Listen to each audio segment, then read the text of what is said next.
आज ऑगस्ट क्रांती दिनाच्या निमित्तानं काँग्रेसनं पदयात्रा काढली। स्वातंत्र्य चळवळीतील हुतात्म्यांना अभिवादन करण्यासाठी काँग्रेसच्या वतीनं पदयात्रेचं आयोजन करण्यात आलं। दरम्यान मंत्री भुजबळ यांनी देखील हुतात्म्यांना अभिवादन केलं। आज ऑगस्ट क्रांती दिन भारतीय स्वातंत्र्य लढ्यामध्ये 9 ऑगस्ट 1942 या दिवसाचं अनन्यसाधारण महत्त्व आहे। या दिवशी तत्कालीन काँग्रेसच्या नेतृत्वानं भारतातील इंग्रज सरकारला चले जाओचा इशारा दिला होता।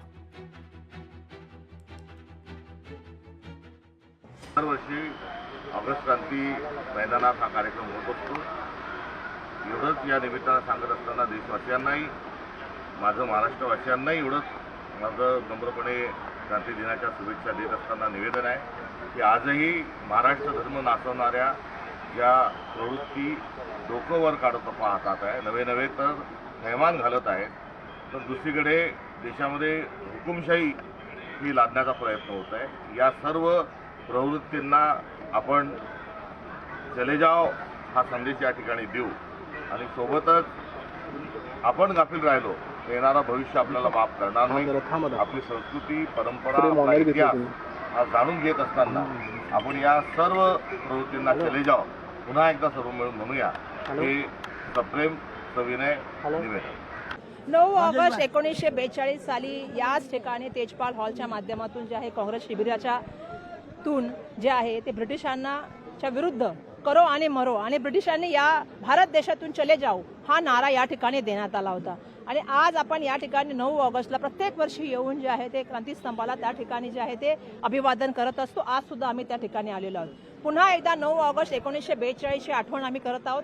ज्या तऱ्हेने ब्रिटिशांना आम्ही त्यावेळेला भारत छोडो सांगितलं होतं, त्या तऱ्हेने त्यांना करो आणि मरोचा नारा कार्यकर्त्यांना दिला होता, त्याच तऱ्हेचं आजही परिस्थिती आहे।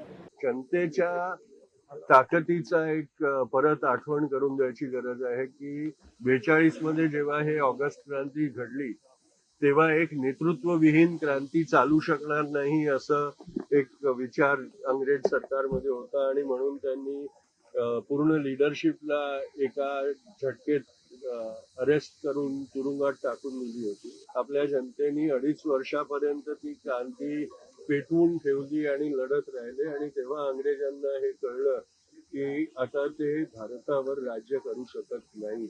हे जाणीव परत आजच्या आपल्या नागरिकांना करून द्यायची गरज आहे। ऑगस्ट क्रांती मैदानावर ज्या वेळेला स्वातंत्र्याचा लढा सुरू होता, महात्मा गांधींनी ठरवलं 9 ऑगस्ट 42 इथे जाहीर सभा घ्यायची काँग्रेसची आणि क्विट इंडिया किंवा भारत छोडो आणि किंवा करो या मरो अशा प्रकारच्या ज्या घोषणा देशाला देऊन इंग्रजांच्या विरुद्ध जे आहे मोठी लढाई सुरू करायची स्वातंत्र्यासाठी।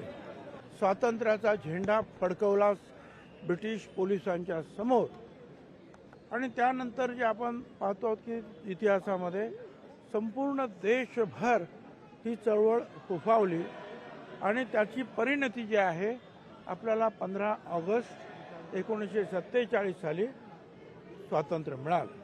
ये जो क्रांति दिन हम मनाते हैं, ये क्रांति दिन हमें याद दिलाता है कि हमने जंग किसके लिए की थी। हमने जंग की थी समानता के लिए, हमने जंग की थी बंधुत्व के लिए, हमने जंग की थी भाईचारे के लिए, हमने जंग की थी we the people of India के कंसेप्ट के लिए कि हम भारत के लोग, हम भारत के मुस्लिम, हम भारत के हिंदू, हम भारत के क्रिश्चियन, हम भारत के जैन, हम भारत के बौद्ध इसके लिए नहीं की थी, हम भारत के लोग इसके लिए की थी, जिसके ऊपर आज बहुत बड़ा संकट छाया हुआ है और उसी संकट को दूर करने के लिए ये क्रांति दिन जो है इसकी याद की जा रही है। हर बार करते हैं, याद खुद को दिलाते हैं कि हमारा मकसद क्या था, आजाद भारत का मकसद क्या था। लोकशाही मराठी ऐका, पहा, जागरूक रहा।